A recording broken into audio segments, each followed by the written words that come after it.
ഇന്ന് പത്രവാർത്തകളുമായി എനിക്കിപ്പം ലിജോ വർഗീസ് ഉണ്ട്. Lijo Varghese, good morning. Good morning Sethu, Shivaratri ആശംസകൾ. Thank you Lijo Varghese. അപ്പം എന്തൊക്കെയാ വാർത്തകൾ, പത്രവാർത്തകൾ?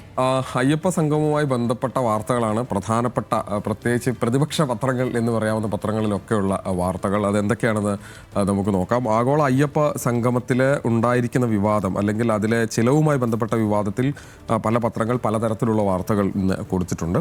മെട്രോ വാർത്തയിൽ നിന്നുള്ള വാർത്ത, മുഖ്യമന്ത്രിക്ക് കട്ടിൽ, നന്ദഗോവിന്ദത്തിന് പണം, രണ്ടുമില്ല എന്നുള്ളതാണ്. ആരോപണങ്ങൾ തള്ളി തിരുവിതാംകൂർ ദേവസ്വം ബോർഡ്.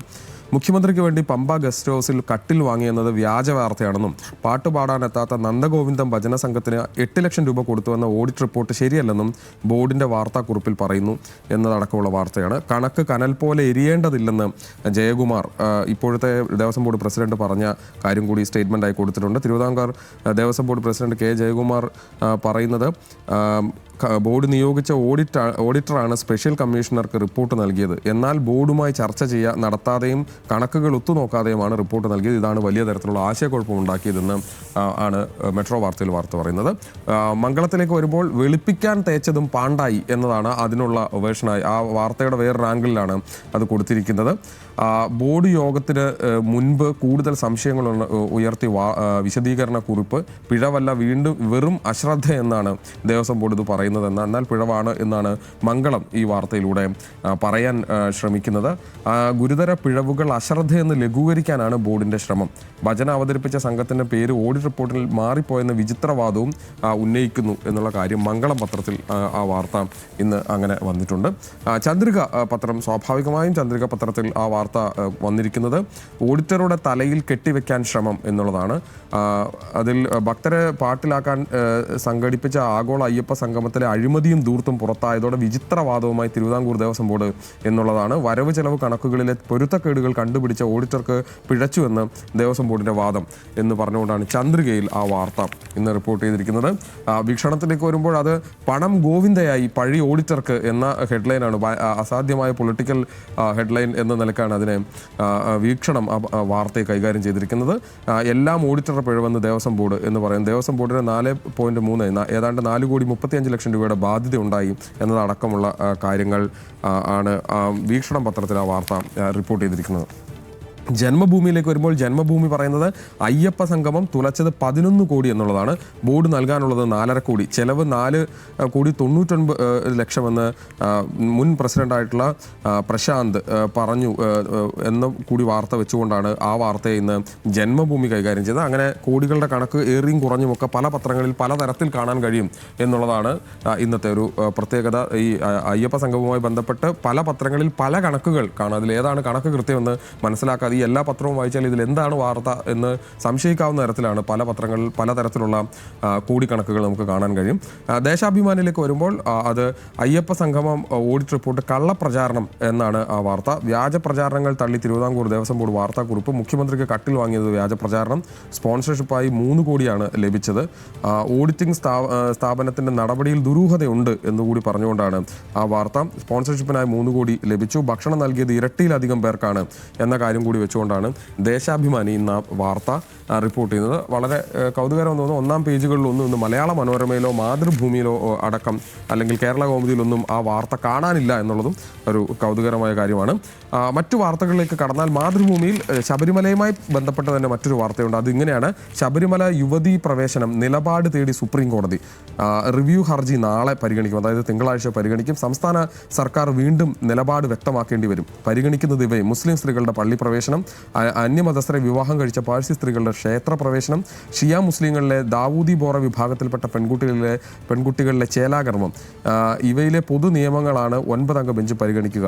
സംസ്ഥാന സർക്കാരിൻ്റെ നിലപാട് എന്താണെന്നുള്ളത് പറയുന്നു. കേന്ദ്ര നിലപാടും കൃത്യമായി ഈ വാർത്തയിൽ പറയുന്നുണ്ട്. 9 അംഗ ബെഞ്ചിനാണ്, അതായത് സുപ്രീം കോടതിയുടെ 9 അംഗ ഭരണഘടനാ ബെഞ്ചാണ് ഈ കേസ് പരിഗണിക്കുക എന്നുള്ളതാണ്. വീണ്ടും ശബരിമല സുപ്രീം കോടതിയിൽ വീണ്ടും വരുന്നു എന്നുള്ളതാണ്. കഴിഞ്ഞ നിയമസഭാ തെരഞ്ഞെടുപ്പിന് തൊട്ട് മുൻപുണ്ടായ സുപ്രീം കോടതി വിധി, അതിനുശേഷം ഉണ്ടായ ഇവിടെ കേരളത്തിലുണ്ടായ സംഘർഷങ്ങളും എല്ലാം കണ്ടതാണ്. വീണ്ടും അത്തരത്തിലൊരു സുപ്രീം കോടതി നിലപാടുകളിലേക്ക് കാര്യങ്ങൾ പോകുന്നു എന്നുള്ളതാണ് മാതൃഭൂമിയും ഇന്ന് ഒന്നാം പേജിൽ റിപ്പോർട്ട് ചെയ്യുന്ന ഒരു വാർത്ത. മനോരമയിലേക്ക് വരുമ്പോൾ മനോരമ ഇന്ന് ഒന്നാം പേജ് നൽകിയിരിക്കുന്നത് മറ്റൊരു പൊതു പ്രാധാന്യമുള്ള മറ്റൊരു വാർത്തയിലാണ്. അത് കെണിയാണ് എന്നുള്ളതാണ് ആ വാർത്ത. ഇരിങ്ങാലക്കുടയിലെ 84 വയസ്സുകാരനായ വ്യവസായിക്ക് നഷ്ടപ്പെട്ടത് 5,40,00,000 രൂപ എന്നുള്ളതാണ്. കണ്ണൂരിലെ വയോധിക ദമ്പതികൾക്ക് 1.5 മാസത്തിനിടെ നഷ്ടപ്പെട്ടത് 1.5 കോടി രൂപ എന്നുള്ളതാണ്.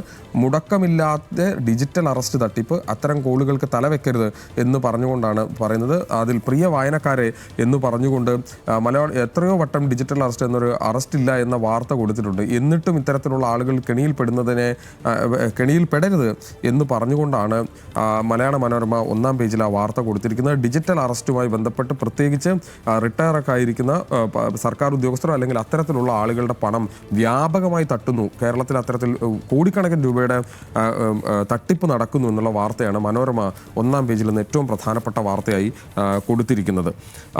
അതിനുശേഷം നമുക്ക് മാതൃഭൂമിയിലേക്ക് വരുമ്പോൾ മണി ചലഞ്ച് എന്നൊരു വാർത്ത കാണാം. അത് 50% നഗരവികസനത്തിന് 50% തുക നഗരങ്ങൾ സമാഹരിക്കണം. അത് ധനസമാഹരണത്തിലൂടെ നഗരവികസനം ഉറപ്പാക്കാൻ 1,00,000 കോടി രൂപയുടെ കേന്ദ്ര സഹായം ഉറപ്പാക്കുന്ന അർബൻ ചലഞ്ച് ഫണ്ടിന് കേന്ദ്ര മന്ത്രിസഭയുടെ അംഗീകാരം എന്നുള്ളതാണ്. 1,00,000 കോടിയുടെ അർബൻ ചലഞ്ച് ഫണ്ട് 10 ലക്ഷത്തിന് മുകളിൽ ജനസംഖ്യയുള്ള നഗരങ്ങളെ ഉൾപ്പെടുത്തും. തിരുവനന്തപുരം, കൊച്ചി, കോഴിക്കോട് നഗരങ്ങൾക്ക് സാധ്യത. നടപടിക്രമങ്ങൾ എങ്ങനെയാണെന്ന് ചോദിച്ചാൽ 50% തുക മുനിസിപ്പൽ ബോണ്ടുകൾ, ബാങ്ക് വായ്പകൾ, പൊതു സ്വകാര്യ പങ്കാളിത്തം എന്നിവ വഴി സമാഹരിക്കണം. 25% കേന്ദ്രം, ബാക്കി തുക സംസ്ഥാനങ്ങൾ, കേന്ദ്രഭരണ പ്രദേശങ്ങൾ, നഗരസഭകൾ എന്നിവ സമാഹരിക്കണം എന്നതാണ്. പദ്ധതികൾ സുതാര്യവും മത്സരാധിഷ്ഠിതവുമായ സംവിധാനത്തിലൂടെ തിരഞ്ഞെടുക്കും എന്നതടക്കമുള്ള കാര്യങ്ങൾ. സ്വകാര്യ മേഖലയുടെ പങ്കാളിത്തവും പ്രോത്സാഹിപ്പിക്കണം എന്ന് പറഞ്ഞുകൊണ്ടാണ് ഈ വാർത്ത ഇന്ന് മാതൃഭൂമി ഒന്നാം പേജിൽ അത്തരത്തിലൊരു വാർത്ത കൂടി റിപ്പോർട്ട് ചെയ്തിട്ടുണ്ട്. സിറാജിലേക്ക് വരുമ്പോൾ അത് മറ്റൊരു വാർത്തയാണ്. പോര് കനക്കും എന്നുള്ളതാണ്. ഇന്ത്യ-US കരാർ. കർഷക സംഘടനാ നേതാക്കളുമായി രാഹുൽ ഗാന്ധി കൂടിക്കാഴ്ച നടത്തി.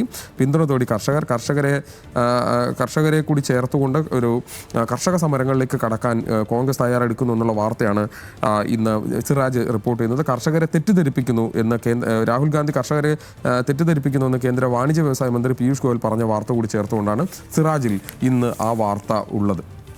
മാധ്യമത്തിൽ മറ്റൊരു വാർത്തയുണ്ട്. അത് SIR ഹിയറിംഗ് പൂർത്തിയായി. പുറത്തായത് 40,000 പേർ എന്നുള്ളതാണ്. തീവ്ര വോട്ടർ പട്ടിക പരിഷ്കരണത്തിൻ്റെ ഭാഗമായുള്ള ഹിയറിംഗും BLO തല ഫീൽഡ് സൂക്ഷ്മ പരിശോധനയും ശനിയാഴ്ചയോടെ അവസാനിച്ചു. ഹിയറിംഗ് അവസാനിച്ച എല്ലാ ജില്ലകളിലും അവസാനിച്ചതടക്കമുള്ള കാര്യങ്ങൾ പറഞ്ഞുകൊണ്ടാണ് ആ വാർത്ത ഇപ്പോൾ മാധ്യമം അത്തരത്തിലൊരു വാർത്ത ഇന്ന് റിപ്പോർട്ട് ചെയ്തിരിക്കുന്നത്. കേരള കൗമുദിയിലേക്ക് വരുമ്പോൾ അതിൽ മറ്റൊരു വാർത്തയുണ്ട്. അത് ഡ്രൈവിംഗ് കുട്ടിക്കളിയല്ല എന്നുള്ളതാണ്. 18 തികയാത്ത ഡ്രൈവർമാരെ ജുവനൈൽ ഹോമിലാക്കും. 18 വയസ്സാകും മുൻപേ മോട്ടോർ വാഹനങ്ങളിൽ വിലസല്ലേ. പോലീസും MVDയും ഉദ്യോഗസ്ഥരും വളഞ്ഞിട്ട് പിടിക്കും. ജുവനൈൽ ഹോമിൽ കിടക്കേണ്ടി വരും. കുട്ടികൾക്ക് വണ്ടി കൊടുക്കുന്ന മുതിർന്നവരും സൂക്ഷിച്ചോ, പിഴ കൊടുത്ത് ഊരിപ്പോരാൻ പറ്റില്ല. 6 മാസം വരെ നിങ്ങളും അകത്താകും എന്നൊരു വാർത്ത കൗമുദി സ്പെഷ്യൽ എന്ന് കോവളം സതീഷ് കുമാറിൻ്റെ ബൈലൈനിൽ അത്തരത്തിലൊരു വാർത്ത ഇന്ന് കേരള കൗമുദിയിൽ നമുക്ക് കാണാൻ കഴിയും.